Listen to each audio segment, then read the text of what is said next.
Hey, what's up, Toby? We made another week. Yeah, good to see you. No, it's the Process Debt podcast. I love that you say good to see you, and we don't show our faces on this podcast. I know.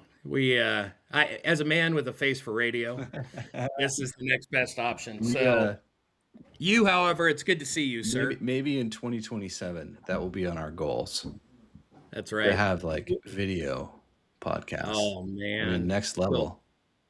we'll wait and see. When the masses demand it, then That's, then we'll layer that in.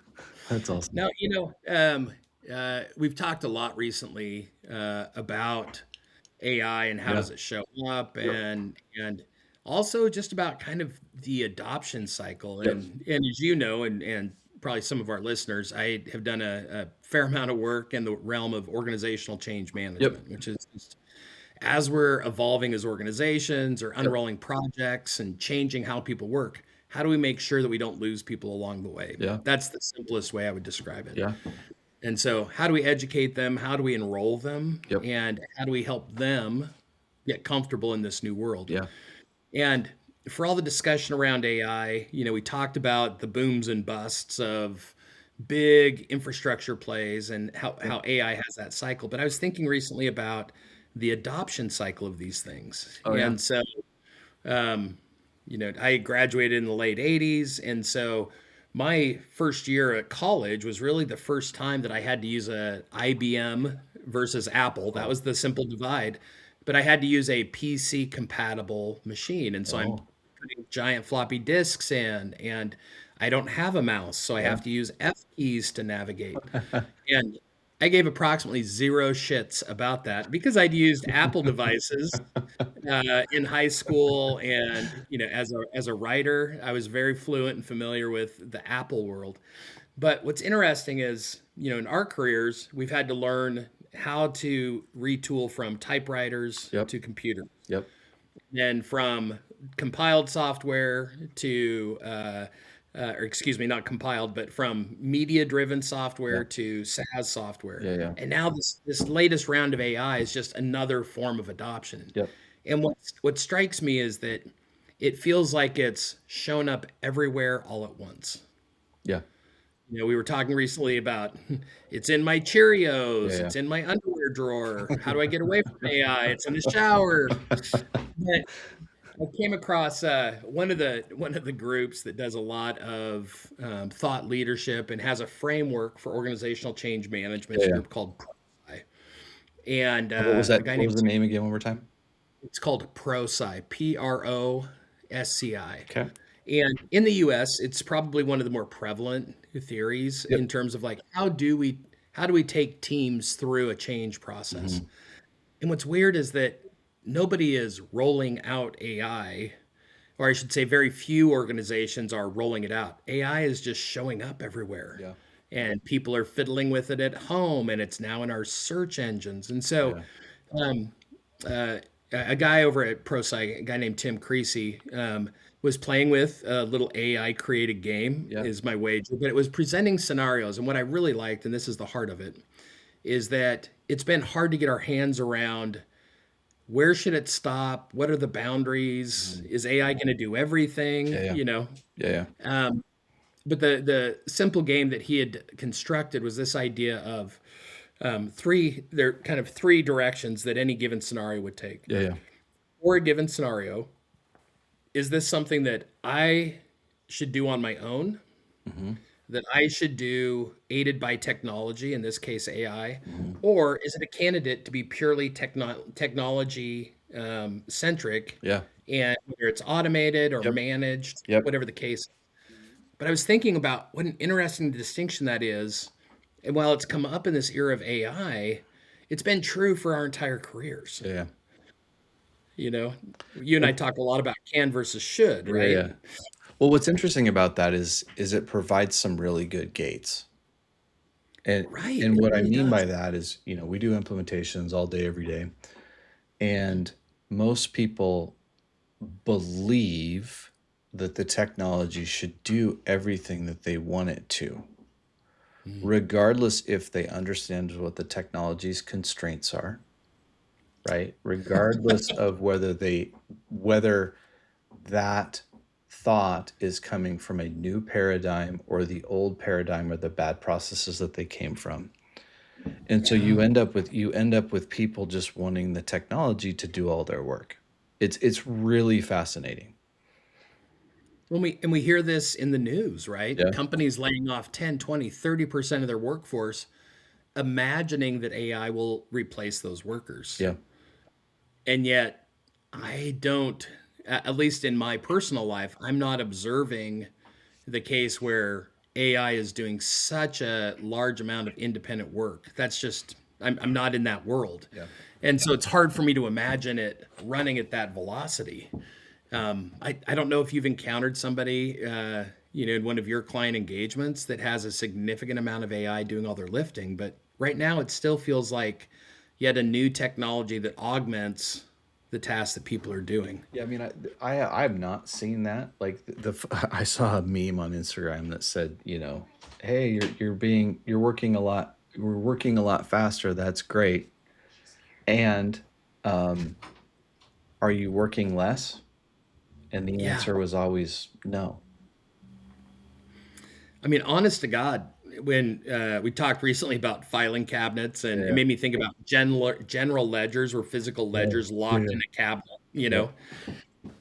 We loaned to Columbus so many gold doubloons, Yeah. Yeah. so he better bring it back. Yeah. Yeah. Um, but what's interesting is as soon as we went from physical machines that were tethered to our desks Uh-huh.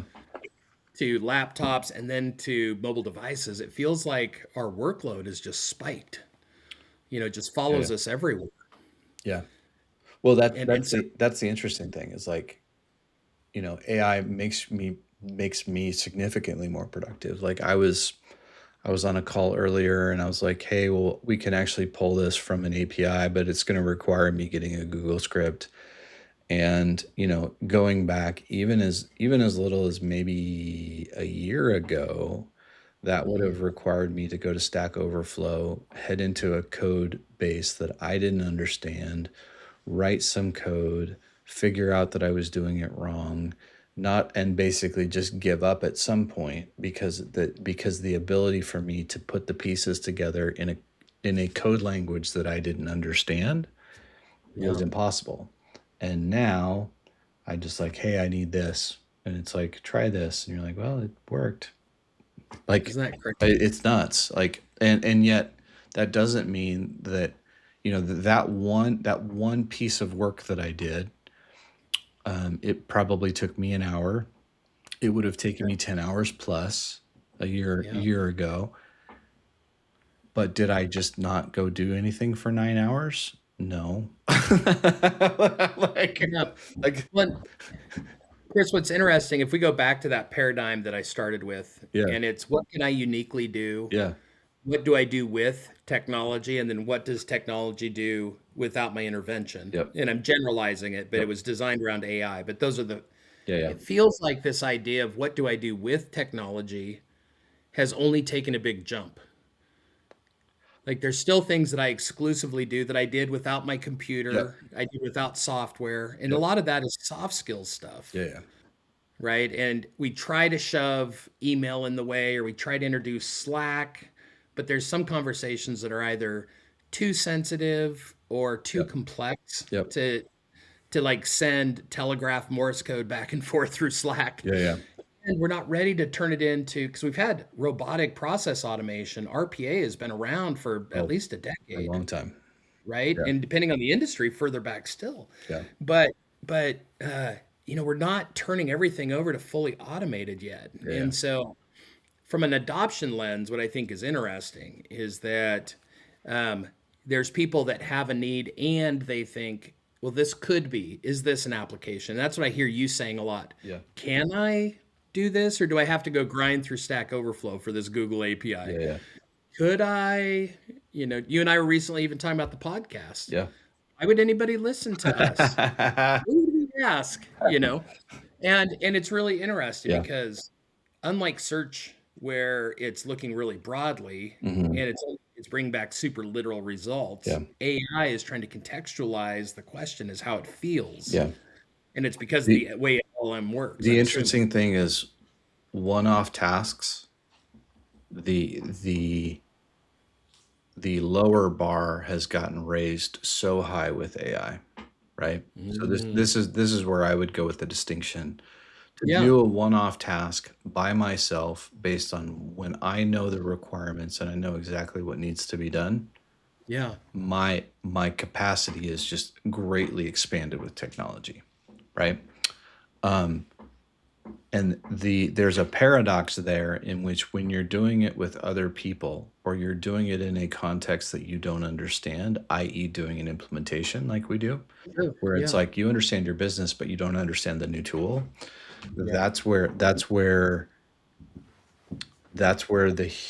human element is so incredibly important. yeah, And it's kind of interesting because these process things where you don't do it just the way that you think and know it needs to be done, you do it the way that the community needs it to be done. It's a completely different, it's I think there's going to be a little bit, there's the paradox of not having less efficient group community process and a lot faster, like, mercenaries, which is the wrong word, but no. Well, Chris, let me ask this simple question. You recognize the need for a Google API. yep, Traditionally, that would take 10 hours. yep, You did it in an hour. yep. How much should you bill the client? How many hours should you Oh, bill the I client? 10 minutes, right? So like that's the paradox, right? Well, and therein lies the issue, Yeah. right? Is that your productivity went up tenfold. Yep. Well, greater than that, Yeah. but 10 hours versus 1 hour for Yep. simple math. But then all of that additional value that was created accrued to the client. Yeah. Yeah. You're doing this early navigation, you're doing this early exploration and finding suitable use cases. Yeah. You didn't promise the client that that's how we were going to do it. And yet I feel like this is one of those, I don't know that it's a debt. It's almost like you made 9 hours uncollectible. And so in the client's mind now, what was should have been a long, laborious, and painful exercise was solved damn near instantly Yeah. Yeah. because of AI. So you are operating at a different level, being able to Yeah. work in conjunction with an AI, whereas not that I would ever go searching for a Google API, but if that was the only path I knew, Yeah. then there's a number of folks that are still going down that more traditional path. Yeah. It's going to change up. That's one of the ways that it does change up the dynamics. Yeah. The way value moves as a technologist. I think we have to rethink how some of these things happen. Yeah. In a fixed bid world, you would have accrued 9 hours of Yep. value. The client would have still gotten the outcome. They still would have gotten the value that Yep. they paid for. Yeah. But this is, I'd say all this by way of saying how we even provide services needs to be rethought. Yeah. Otherwise, the brokers of skills are going to find themselves producing enormous amounts of value, but Yep. keeping very little. Yeah. And it's just it really is this interesting dynamic Yeah. where, and I do really do like the gate analogy, because if you go in thinking that AI is going to solve all your problems, it won't. Like, there still needs to be human in the loops, right? And so we run into this all the time when you have system A needs to talk to system B and you have an API connection in between. Like, I mean, the APIs can only do what they're allowed to do. And so that's oftentimes where the humans have to get in the loop, and that's oftentimes where the humans get ground up, because they've got to force system A into system B, and either they don't know how that integration works, or they don't, or right, or they either don't know how it works, or they have to be a man in the middle, and that's not that much fun, right? And so where this heads, where it's naturally heading, is instead of having a man in the middle, you put an AI agent in the middle with a Chrome extension that's basically doing that work for you. And then you have a problem with, does the AI run amok? I don't know. Maybe we'll see. We don't know. Well, and this You go to is, Polymarket and find out. place your bets. What's interesting to me, Chris, is that the example you're using is an integration example, and something that most at Joe business or Jill business persons, they don't interface with No, integrations. no. That's generally a pretty technical skill. And so what's interesting to me, and we talked about this on a recent episode, this idea of like AI is getting spammed all over my SaaS Yeah, software, yeah, and I can't hardly even navigate to get my work done. yeah, That's the part that uh, John Q. Public is bumping into, yeah, and so it's really interesting where um, these technology organizations, just like I was describing as an individual professional, mhm, you're at risk for brokering through an enormous amount of value to a client yeah, and not capturing the efficiency. yep, Similarly, I think SaaS companies are experiencing that where now if somebody doesn't like the way the tool works, yep, we can even, Monday has this whole vibe coding experience. yeah, A lot of vibe coding is out there. I'm just yep, what I'm familiar with. yep, But all of a sudden, we can recreate entire interfaces. yep, And so, from an adoption perspective, I think about one of the biggest adoption jumps I ever bumped into was an SAP interface mhm. because it's a German product, and maybe I'm not Germanic enough to Ah, appreciate high structure yeah, and what felt wildly illogical yeah, to me. Um, but it's not that I couldn't navigate it. It's just that there was nothing yep, intuitive. Everything I knew about using software yep, didn't seem to apply anymore. yeah, And so my question, I guess, is as we're talking about this and thinking about how do we adopt it as business professionals, do you think most of it's going to show up in the integration side, or do you think people are going to be getting a lot of more direct interaction to perform their daily functions? that's a good question. I don't know the answer to that. I, How are you feeling right now? Do you um, feel like AI is something you have to reach through for a lot of your work, uh, or is it just AI, around your AI work? is for me, AI Yeah. is my automation assistant in which I Okay. can have it write Python code and I can have Yeah. it write and I can have it direct me in the tools that I have to do my job better. That's probably the most interesting thing, um, Okay. because I'm having it, I'm telling it I need to do this. Write me a Python script, and so that's actually very interesting. And I also understand that I'm on the more technical side, and so Yeah. it's really this. What's interesting is without guardrails, you could run amok, right? Like the people are going to do what the people are going to do, and that's therein lies an interesting nebulousness of the AI piece. Like we remember when browsers and websites were just the messiest, grossest thing that you've ever seen. Oh God. They were so Absolutely. bad. They were so ugly, and So cluttered. and those problems resolved themselves over time. Yeah. But you also remember that back then, a nice website was 200 grand, Yeah. right? That's true. And we've driven that to sub $5,000. Yeah. Well, And with AI, it's a fraction of yeah. that. Yeah. Yeah. So like the AI is going to go and create its own problems because that's just what it's going to do, and we will fix it as humans because that's also what we do. Yeah. It is a strange. I'm clearly on an adoption jag today, but the notion that um, it's evolving and it doesn't necessarily demand we stay in step, but it's also not rolling out as a project. Yeah. It's kind of seeping into everything because organizations can't always control how it shows up in their tools. Yeah. Yeah. It's a very strange new world that we're stepping into, Yeah. and thus creates this, these deferred costs Yeah. when we don't understand the processes that we're operating in. Yeah. Yeah. And if they change too gently, it's kind of like the frog in the boiling water. For sure. Right? You've got a problem versus it slowly warms up and you realize you're cooked. Yeah. Yeah. Anyway, interesting Yeah. conversation. I made you a little bit circular. I don't know that we really got anywhere today, but sometimes that happens for us. No, I think I do think that you have, like, when it comes to AI, you're going to have to do the work.